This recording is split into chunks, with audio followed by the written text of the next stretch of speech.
Good afternoon, everyone, and welcome to the University of Manchester Middle East Centre's online webinar on high-performance digital organisations, what data-driven leadership is needed to guide organisations by Professor Erik Beulen.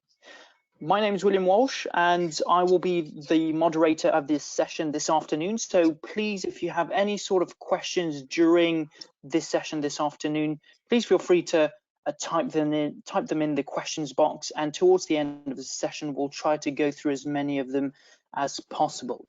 In the meantime, I'd like to introduce our speaker today, Erik, who is a professor at Tilburg University and the academic director for the executive MSc Information Management and core faculty for the executive MSc IT-audit at TIAS School for Business and Society at Tilburg University in the Netherlands.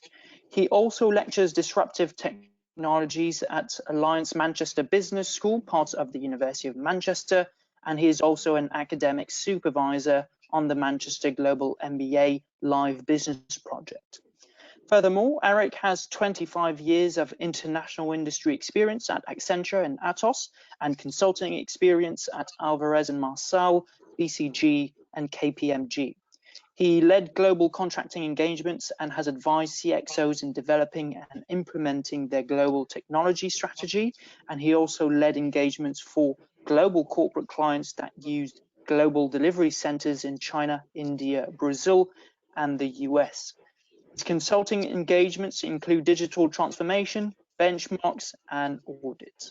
And finally, he is currently the chairman of XBRL, the Netherlands, and is also a board member of Sourcing Netherlands. So without further ado, I'd like to introduce you all to Professor Erik Beulen. Thank you very much for being here with us this afternoon, Professor, and over to you.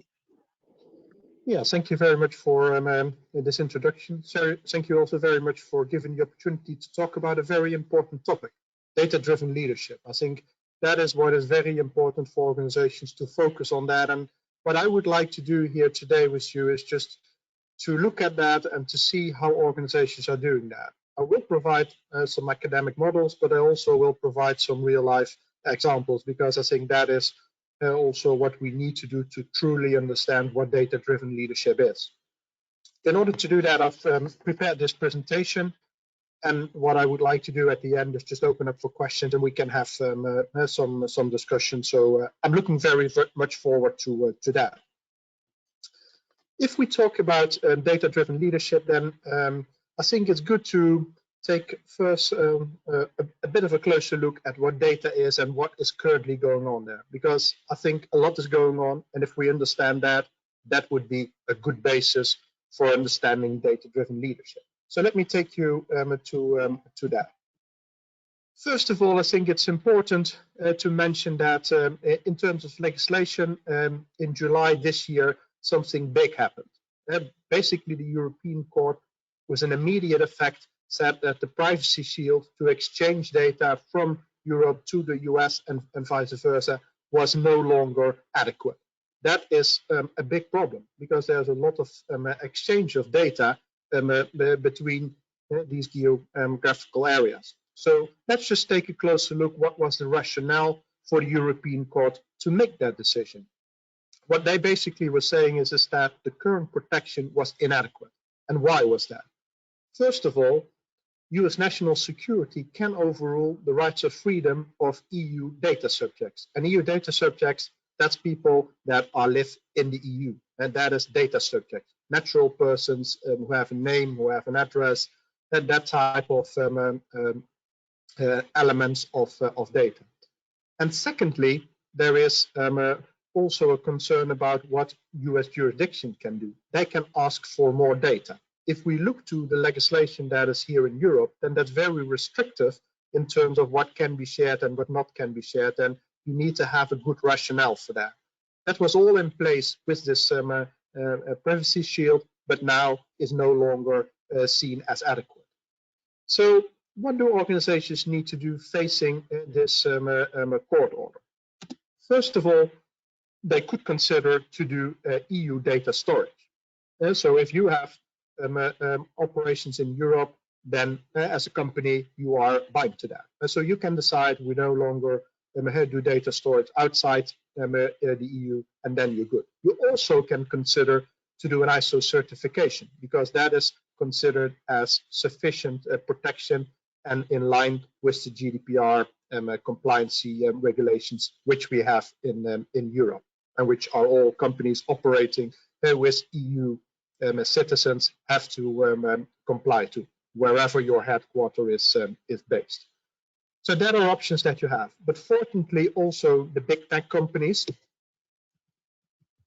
like Microsoft and Google, as an example, they come forward with specific measures which are compliant with the GDPR. And so in terms of options, if you use their products, then you are compliant. And that is adding into a somewhat, I would say, wider discussion in terms of what is the position in terms of competitiveness of these big tech companies. How powerful, how much influence do they have? And I think this type of developments, although good to have a very strict regulation, is playing in their hands. So we need to be aware of that. And we have also that option to sort it out ourselves and to work with EU data storage. So that is the first thing in terms of data-driven leadership where we need to be aware of with regards to data. Then last week, there was another occurrence which I would like to have a bit of a further discussion with you. And that's Amazon. And they were abused of a dominant market position, again by the EU. Let's just take a closer look. And what you see here is something which I use in my lectures for managing disruptive technologies. This is about the platform economy.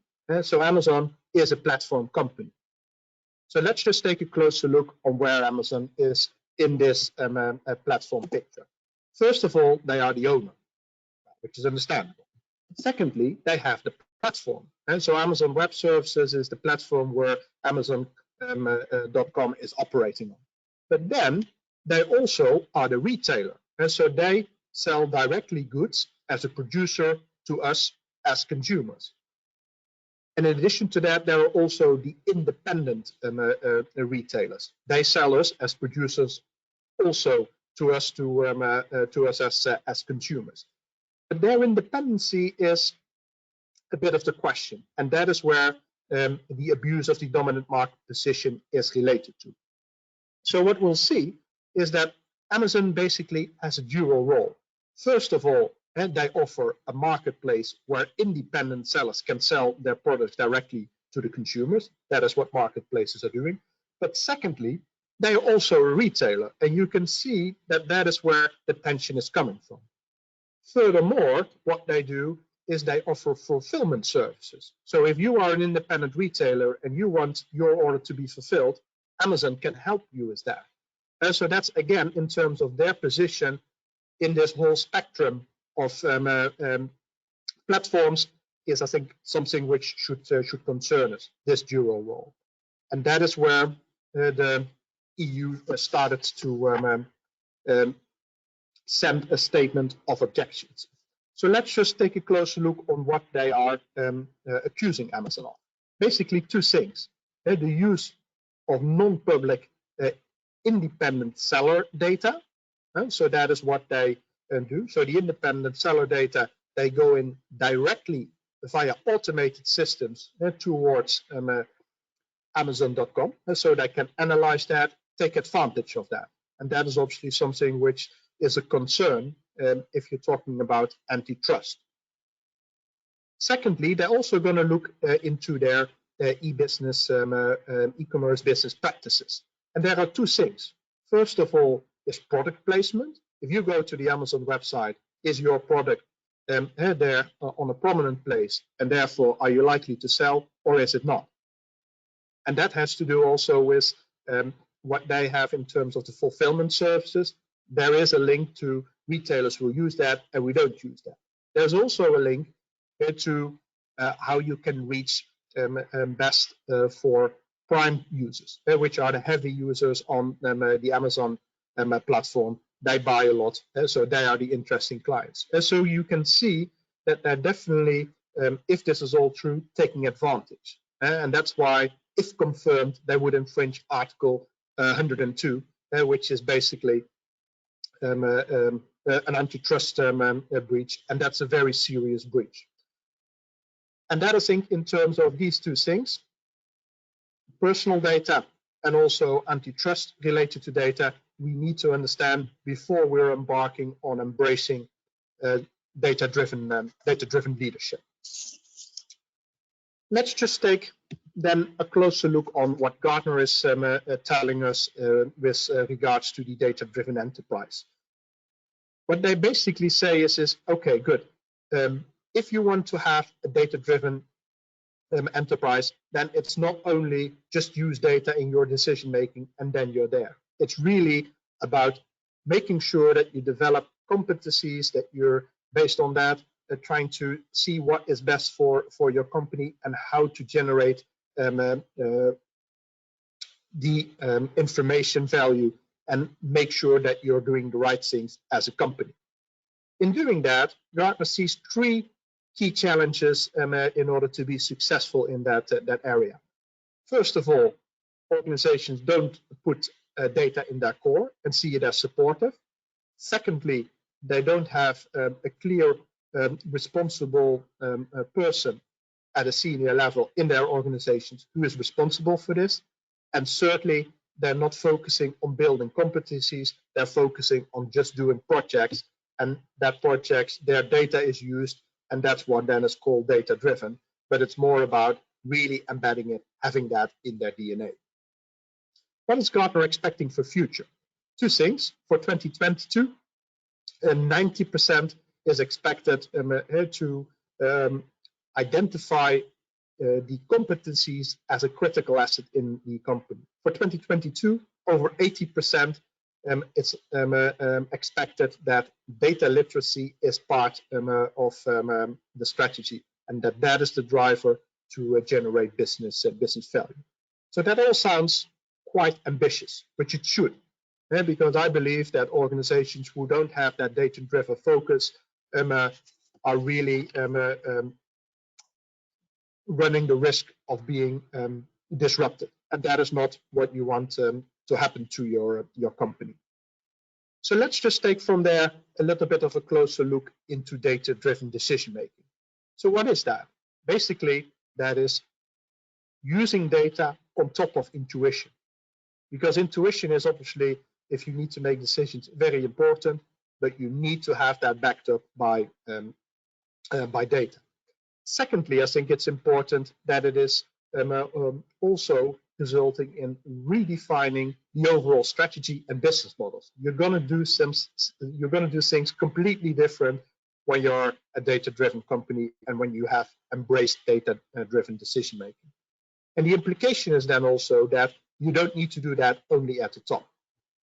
Any person in the organization need to embrace that and need to work with data-driven decisions and put that forward. If we look to that, then there is not only a big implication for the strategy and for the business model, but also for us as employees of the company. And that's where there is basically a way to look at that, and that is this survey. And this survey includes in total 7 aspects, and these 7 aspects basically drive how data-driven a person in an organization is.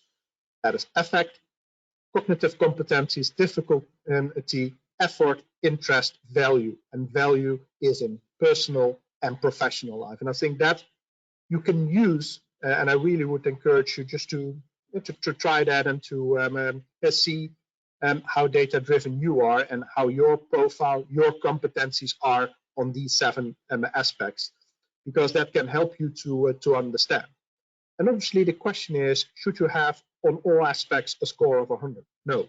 But this indicates, for example, here in this example, that the personal values have definitely an underscore of 20. And so in terms of setting priorities and making you as a person, making an organization more data-driven, that is where the focus is. And so use this as an assessment.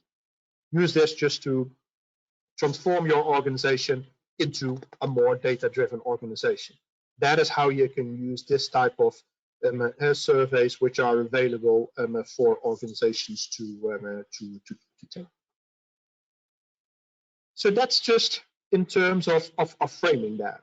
What I now would like to share is some very recent research that I did. So this is 2020 research from a couple of months ago, and I did a survey that was a global survey, and I had 102 respondents. They're coming from Europe, coming from North America, Middle East, Far East, and basically what my question was is, what is the percentage of data-driven decisions in your organizations today, 2020, but also 2025?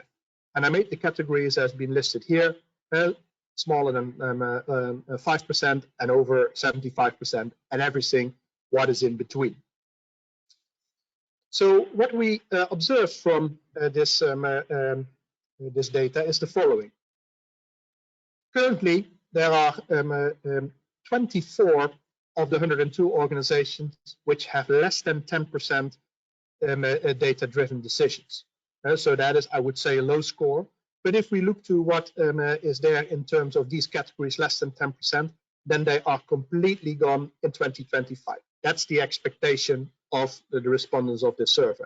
So I think that's good. That's indicating that organizations are really on the path of being data-driven and making data-driven decisions. Also, on the other part of the spectrum, the high end, plus 50%, we can see an enormous increase. From 23, 8 plus 15 in 2020, to over 60%, 32 and 31 companies that are in that category, which are really on a large scale doing data-driven decisions and data-driven decision making. So I think that's good, and that's also what I expected. And here is where I would like also to see how your organization is doing. So I would like to open up a poll, and there you have the opportunity to vote. And I'm very curious about the level of data-driven decision making in your organizations. Can you open the poll, please?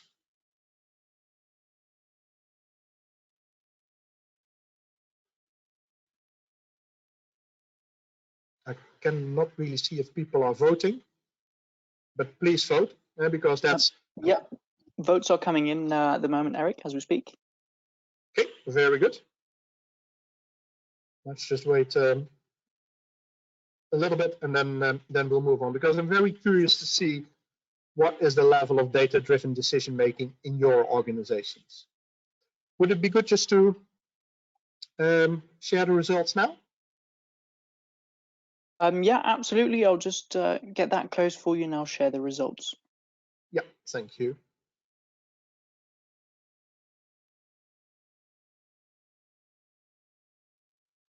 Can I see the results?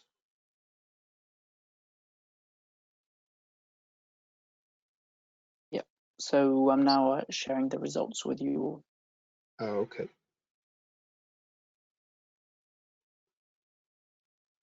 Let me know when I should be able to see them on the screen. You should be able to now, Erik. Okay, I don't. So that's a bit... Right. Not to worry. Just to let you know regarding the answers then, because I have them in front of me and I believe they are being shared with all the other attendees as well. We've got 24% who've answered less than 10%. We've got about 10% who've answered between 10 to 25%. Yep. We have around 31% who have replied between 25 to 50%. And then we have 34% who have said over 50%. Okay, well, that's interesting scores. And I would say quite consistent on what we are expecting. Now I can see myself. Can you still see my screen? Yes, yeah, absolutely. Okay. Right, okay. So if I look through these... Sorry, Erik, we can no longer see your screen. Apologies for that.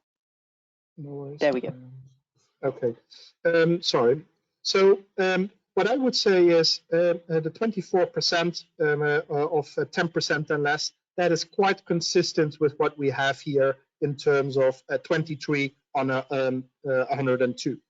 So the profile of what you're sharing here is quite consistent in terms of the 2020. And so with this survey and these survey results, I would argue that you have now also an ambition level on where you need to go to, and that is to over the 50%. I think that is in 2025 where most organizations should be in. So thank you for sharing that, and good to see that the outcome of what we did here with this group of nearly 60 participants is quite consistent with my global data set from last month. So that's good. Let me then also take a bit of a closer look on what is currently stopping organizations from data-driven decision-making, because I think it's important to understand that, because that is what we need to improve to come from 2020 to 2025 with far higher percentages. And this is what is the outcome. What you see here is a couple of limitations ranging from tooling to business involvement to the right, and the number of survey respondents who have responded and said, well, this is for us really an issue. If you look to this, then basically what we see, tooling, that's not so much of an issue. Yes, for 1/3 of the companies, they struggle with that. I would also say, from my experience, resolving the tooling issue, that is quite okay. You can do that. It's investment, it's time. You need to make that work. But then having these tools used, and that's where business involvement comes, that is where I think the hard part is. The data literacy part, and we will talk about that later, is an important part. And is an important struggle, has also turned out to be from this global survey, for organizations to embrace data-driven decision-making. Then there are two inhibitors which I would like to further talk to. Availability of qualified resources, the third one. Finding the right people just to drive you through this process with the right mindset, that is turned out to be quite difficult for a lot of organizations. And then obviously data quality more towards the right side of this diagram. If your data quality is not good, then data-driven decision-making is risky, because then you think you know, but you don't know, and therefore potentially make wrong decisions. And so spending time and effort to improve data quality, that is absolutely necessary for organizations to do and to facilitate data-driven decision-making. So I think that's important to have that and to keep that sharp in mind in terms of what organizations should do. What I now would like to do is just to give an example of an organization which I've been working with and who really have put data-driven decision-making at the heart of their company. And it's quite a large company. It's a company with 12,000 people, 7.5 billion euro in terms of revenue, 27 countries, and a long, long legacy, 125 years. You can see on the left where they started. That is a shop in the Netherlands, and now they are basically a global 7.5 billion euro company. So that is quite impressive. What are they doing? They do mobility products, services, solutions globally, and they do industry solutions. We know them from their automotive, so they are importing predominantly luxury brands. So you can see there here Porsche, Audis, McLarens. That is what they do. But they've got also a very nice piece in their business, which is called bicycles. And in that activity, they are a top 5 player globally. So they have got really nice brands. They got 10 brands in their portfolio, and they are operating in this activity in bicycles in the Netherlands, Germany, US, Canada, China, Taiwan, UK, Hong Kong, and Australia. So that's quite a diverse set of countries. And in terms of bicycle brands, I'm not sure how familiar are them, but this is the top of what we have in terms of cycles, and that includes also electrical cyclists as well. So they need to sell that. So this business for them is basically B2C. So they need to sell to people like us as much as possible, as much as bicycles as they can. That is their objective. They do that via retailers. And the question is, how are we going to optimize that?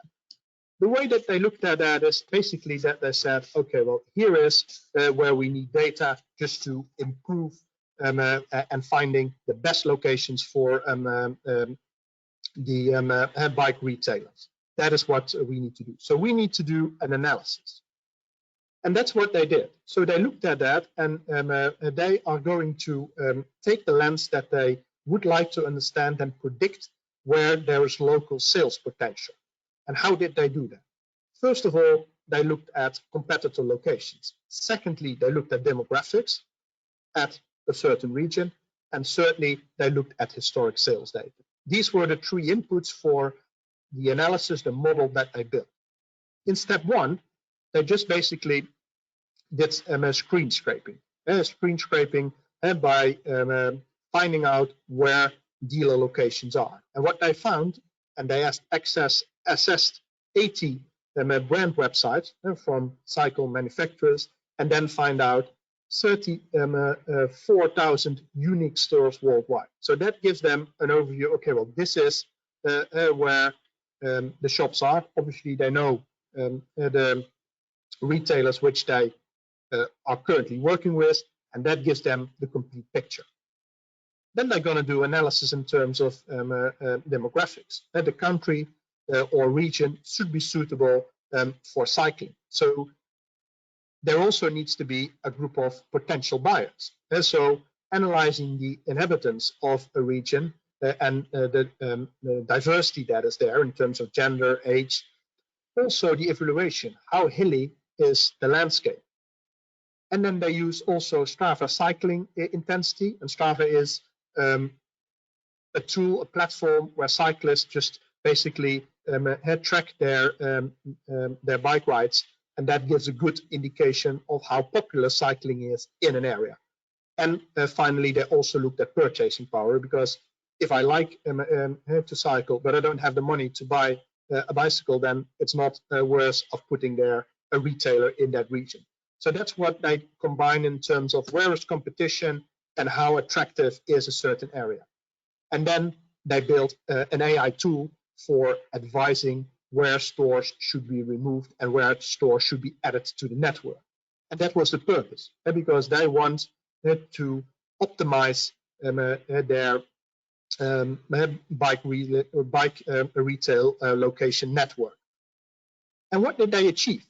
They had really good results. They had a reduction of the number of locations, and so they were selling to less retailers, which is good.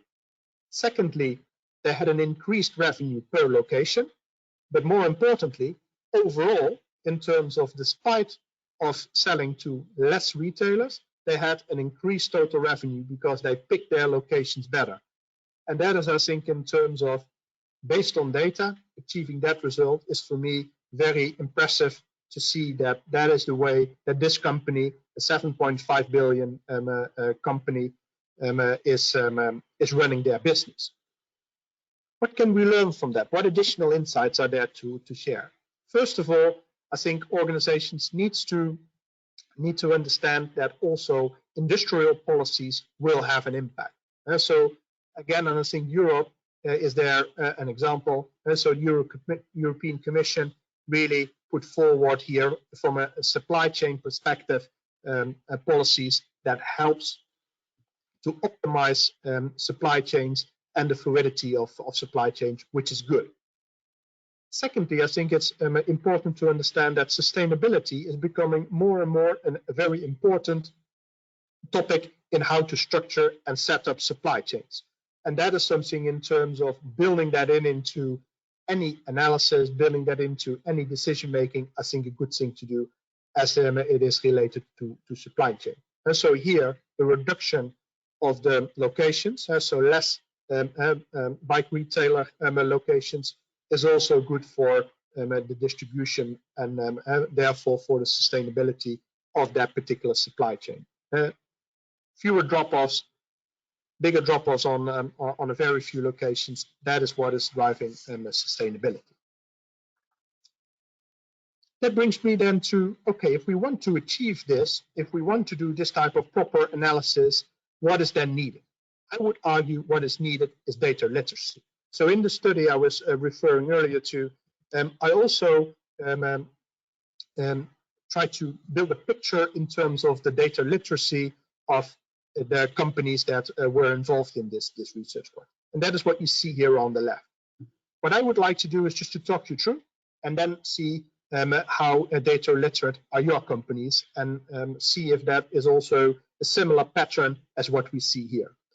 So the way that I looked at data literacy profiles is to look at two things. First of all, digital maturity. How digital mature are you? How much is that part of your organization, and how much are you driving that in terms of using technology to power your services and products?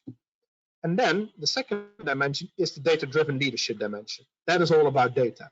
How you're using data as part of doing business in your decision making, and that's where I have found categorized 4 different profiles, as well as for digital maturity, as well as for data-driven leadership, and that is resulting here in this overview in terms of data literacy. Starting bottom left with data literacy profile, up into top right, where is the most data literate profile, where you got a high digital maturity and a high score on data-driven leadership.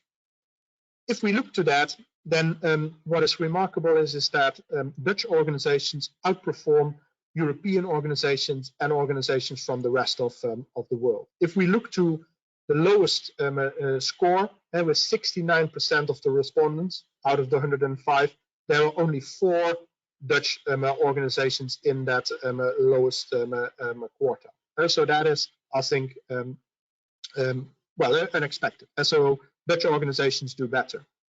And in the top quartile, in the data literacy quartile, there is basically not much of a difference. And so especially in the lower end, we're doing better. We do not necessarily better at the high end. Then also in this analysis, I looked to if size matters. Larger organizations outperform smaller organizations. So having scale is helpful to have a more mature data literacy profile. And that is what also the data tells me here in terms of the different numbers.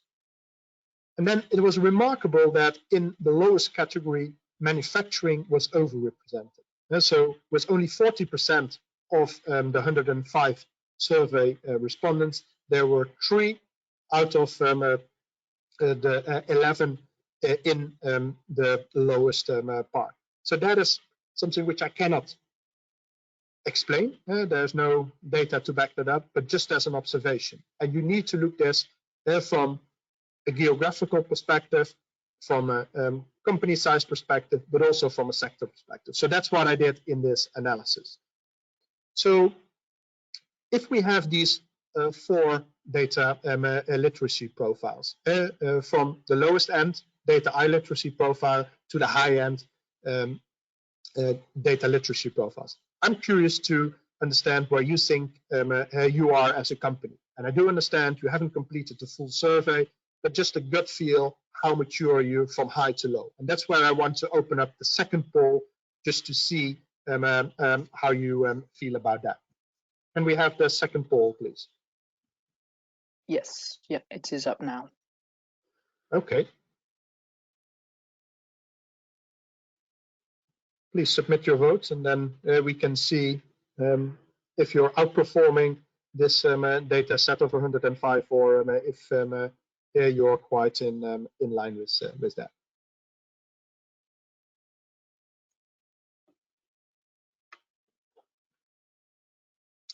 What I would suggest, William, is that you, from low, which is data literacy, to high, just mention the percentage, then we'll speed up the process, and I will do a quick response to that, and then we'll move on. Is that okay?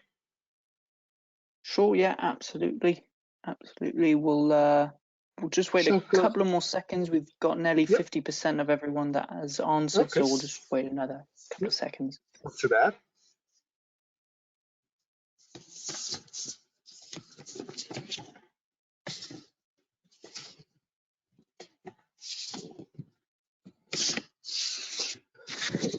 Shall we close the poll line? Yeah.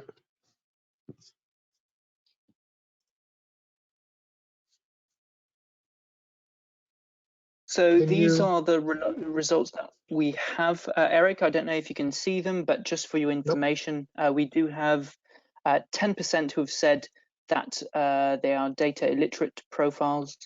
26% have said data pre-literate profile. 39% have said data semi-literate profile, and 26% have said data literate profile.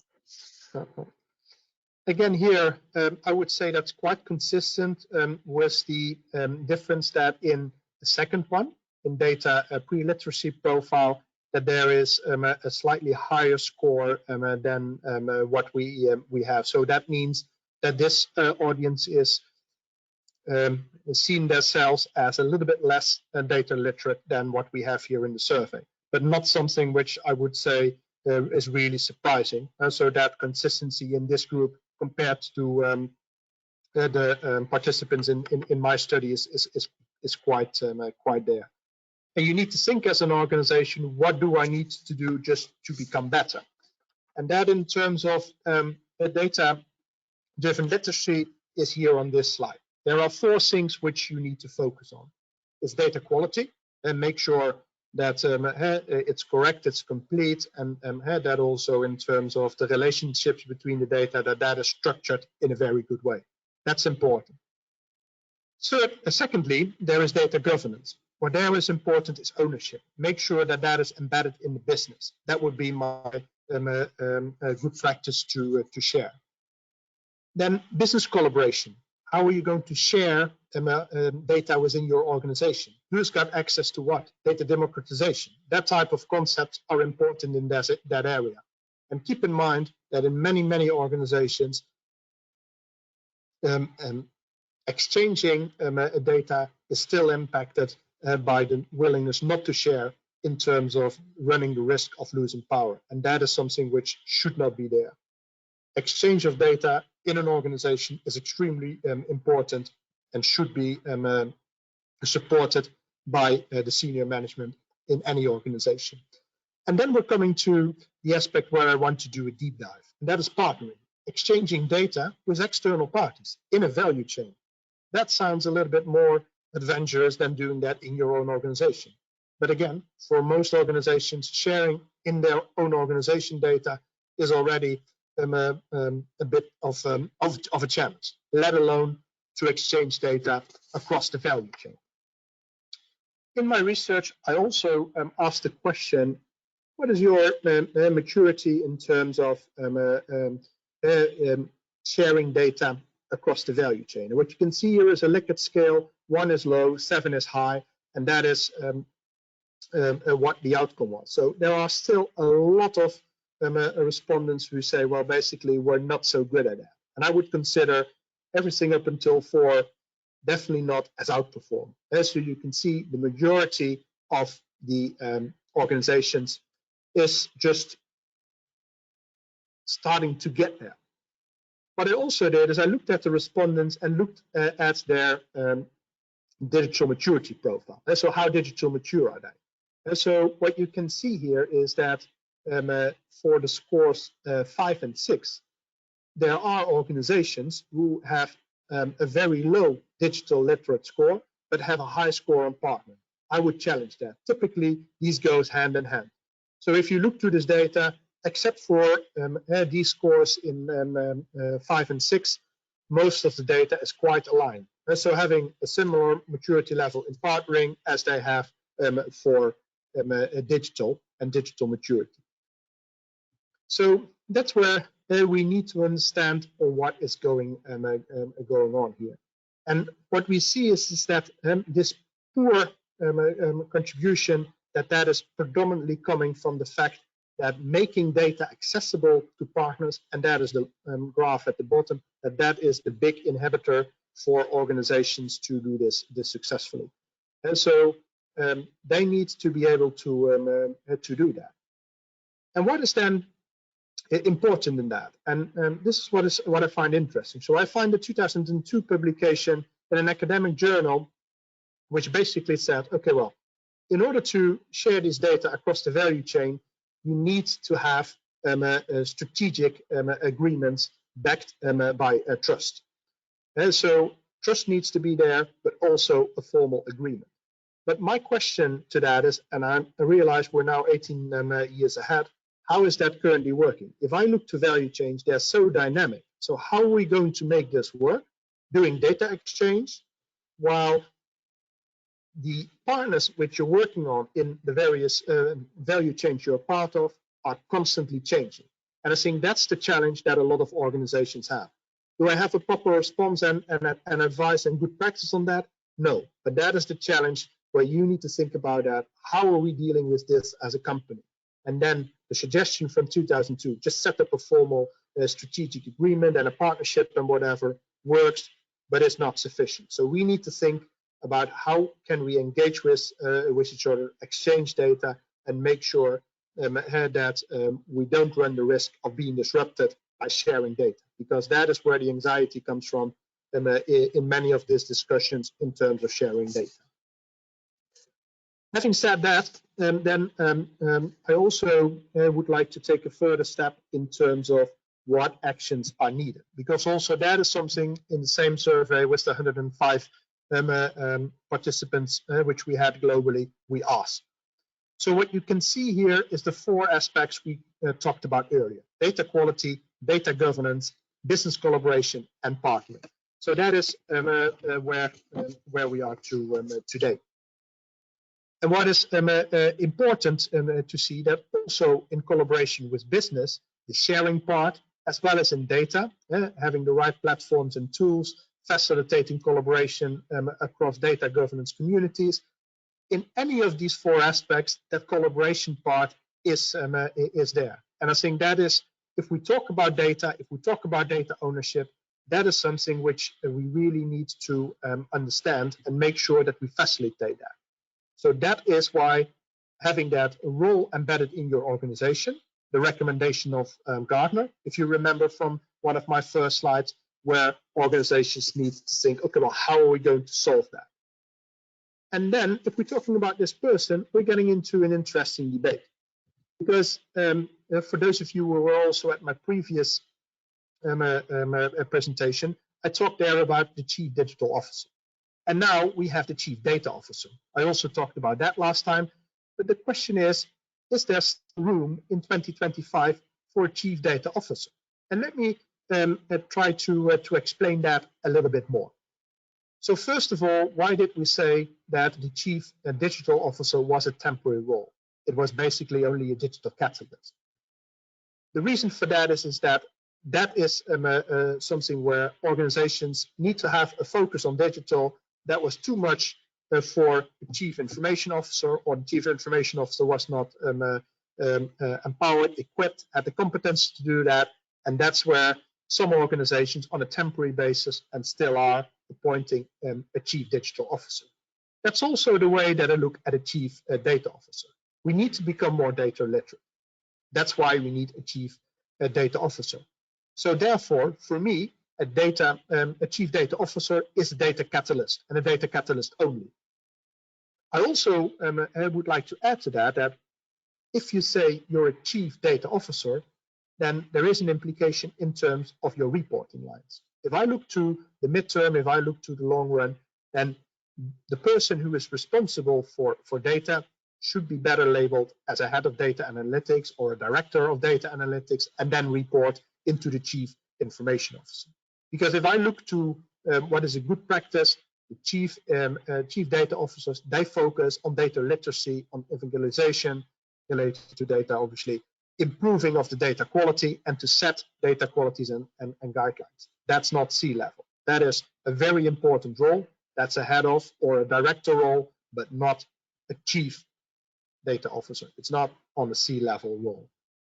And I think that's how I look to that, and that is also why I think now it's needed, because organizations are not data literate enough. If that has been fixed, then it's more of a running of an operational role than a C-level role. I was curious to know how you think about that and what's your view. But in the interest of time, to make sure that we got enough time for taking also some questions, I'll skip that, because I would like to close off this presentation with 3 emerging themes related to data. And I think it's good to understand that, because that can help you as an organization to prepare for future and to make the right investments and decisions for that. So let me just first list them. So 3 themes that I see, 3 emerging themes: human-centric customer experience, digital twins, and ethics. That is what I think we need to talk about, and that is what I think where organizations need to make up their mind. If I look to the possibilities and the opportunities that there are with technology, then the human-centric customer experience is definitely something which will be there. Basically, what you're doing is collecting and analyzing emotional data. So that will help you to have good interactions, to have machine-to-human interactions. And that can help you tremendously in making your processes more efficient, more effective, and also to support your staff in making transactions and getting things done. So that, in terms of an investment area, definitely should be on the agenda. Also, and that is related to 4.0 digital twins, and that is something where the last part of this is important beyond their own organizations. Digital twins initially, and that's what we see now, most organizations are of their own organization, of a part of their own organization. Currently, and then we're back to the partnering, in these dynamic networks, there are built digital twins across value chains. And that is very powerful, because that is helping and optimizing with the exchange of data, the performance. And that is the real-time data across the value chain. I think that is very strong, and that is also strengthening ecosystems. And strengthening basically also means lock-in. And so for me, if I look to that, there is an upside, but also a downside. And that's what we need to realize, because the investments that we need to do to build these digital twins are significant investments. So that's why that lock-in is there, and here framed as strengthening ecosystems. Certainly there is ethics. We already start to talk about GDPR, the data privacy legislations for the EU. We talked about the antitrust complaints towards Amazon. That is where we need to think about. And so we need to make sure that we build that in as an integral part of enterprise and IT architecture. It needs to be there by design. And that is something in terms of a game changer, that is a requirement that needs to be part of how companies are embracing and adapting data-driven leadership. And that is why I think combining that with these 3 emerging themes, that is where organizations who do that successfully, they will become high-performing digital organizations. That is what I would like to share with you today, and that also brings me to the Q&A. We still got 10 minutes to talk, and I'm very happy to take questions and to provide additional insights in what I've presented here today. Any questions? Thank you very much, Erik. That was very insightful. Thank you very much indeed for that presentation. And yes, of course, we do have several questions here for you. Actually, I think we should start with this one here. Are there any papers that we can look at on this subject to learn more, and maybe some of your papers, Erik? Sure. What I suggest is I'll send them to you, and then you can distribute them to the participants or a wider group. That will be a list of, let's say, academic papers. But what I also will do is I will share the research reports which I've written and which gives good insights. That's just for free, so there's nothing nothing there. We're here for sharing, and that's why I can easily share them with you. So happy to do that as a follow-up action. Thank you for the question. Fantastic. Thank you very much, Erik. Could you also comment on the impact on digital of different regulatory environments approaches in different countries and regions? Yeah, that's a very difficult topic for a lot of organizations, because I think a lot of organizations operate globally, and what is allowed in some areas, in some regions, in some countries is not allowed in others. And so that's where, in terms of building up capabilities on that centrally, that is what typically works.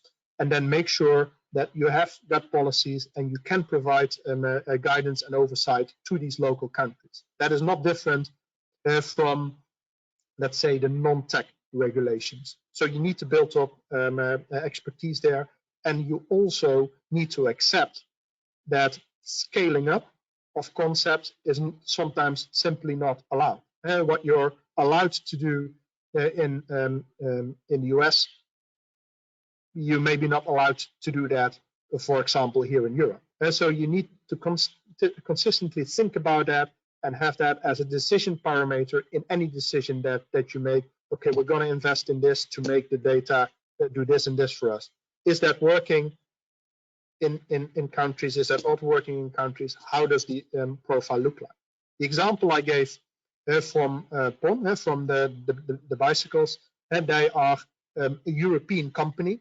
So for them, working from a GDPR perspective, from a more strict regime, is helpful. But a lot of companies who are not in Europe, they really struggle. And the fines in terms of a breach of these regulations are severe. So that is something on top of reputational impact, what companies need to be mindful of.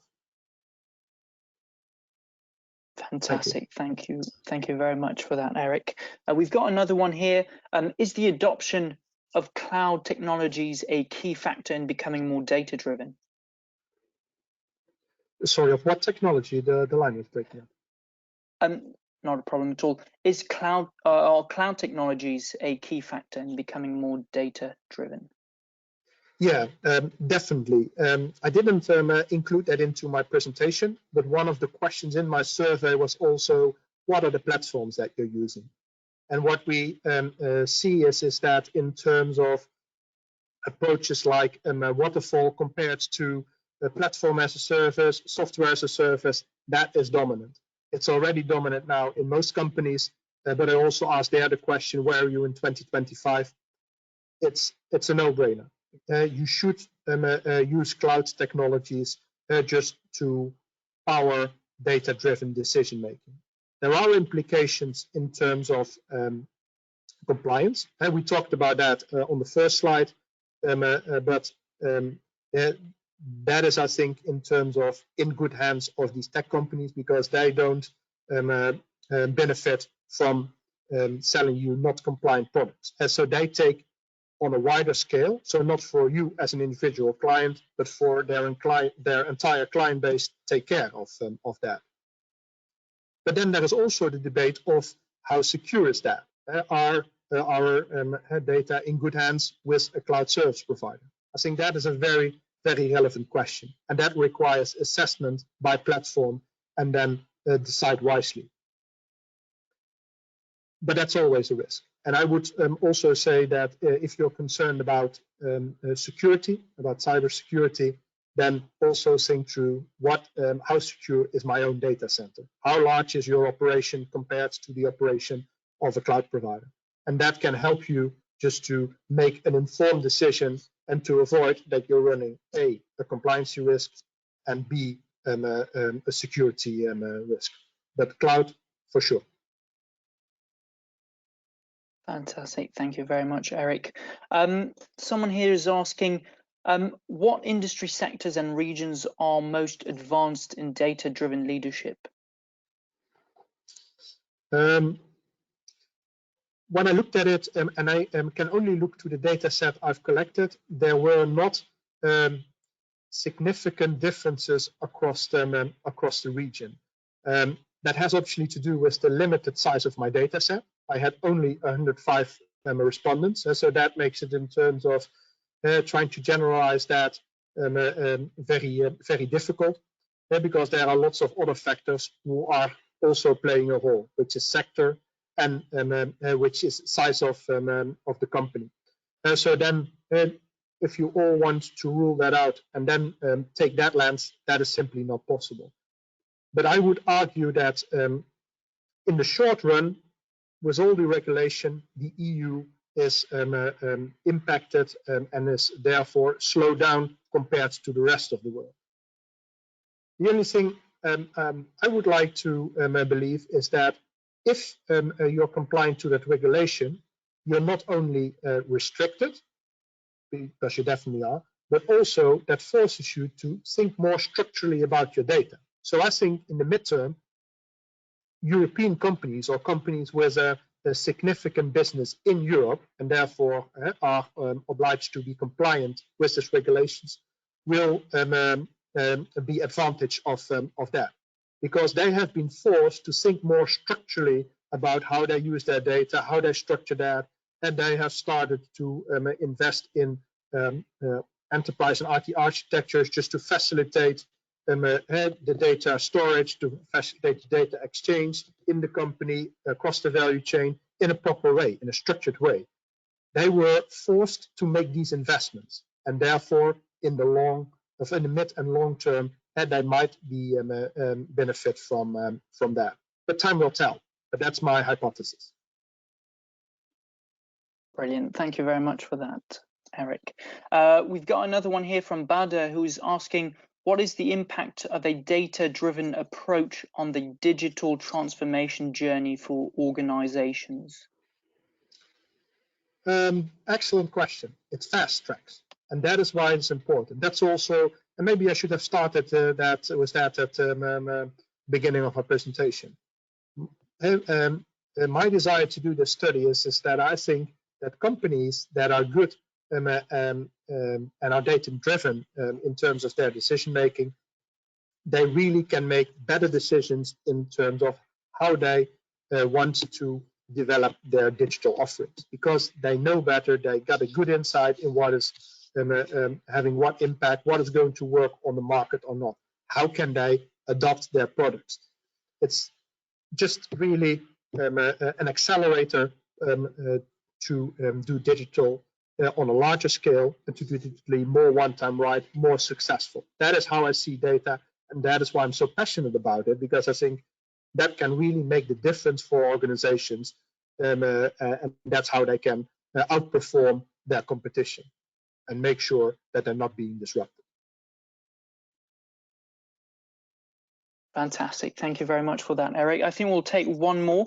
A bit of a tough one, I don't know, but someone's asking, is the Middle East region developing data-driven leadership? Well, the number of responses in my survey from the Middle East was relatively low. So I think that's important to say. So I would like to frame my answer more in terms of anecdotal, more in terms of observations than in terms of coming from this data set. Having said that, I think the legacy in terms of organizations, which sometimes is stopping or hindering the effectiveness of organizations in the data-driven area, is not so much there in the Middle East. And that's why I think they have a good starting point just to do one time right and have a good start on being data-driven. And that's why I think they would be in a much better position than, for example, the US or countries like, I think, Japan, Australia, because they have far more legacy in terms of this data. But that's yeah, that's I think as far as I can and would like to go. But yeah, good question. Appreciate that. Thank you. Thank you very much, Erik. Thank you. So I think we'll keep it about there. It's 5 o'clock. So thank you very much, Professor Erik, for this fantastic presentation. We really do appreciate your time and for answering all these questions as well. I'm sure that all of our attendees really appreciate your time and effort. And I'd like to remind everyone as well, for those of you who are interested in the MBA program, applications for the standard and accelerated versions of the MBA, the deadline is on the 23rd of November, so next Monday. So please keep that in mind if you are looking to apply for the Manchester Global Part-Time MBA, where you will find, yet again, Professor Erik Beulen on some of the modules as well. So with that being said, if you need more information as well, you can refer to our website, manchester.ac.ae, for all information on programs and events as well. So keep an eye for future events as well. And with that being said, I'd like to thank everyone for attending this session.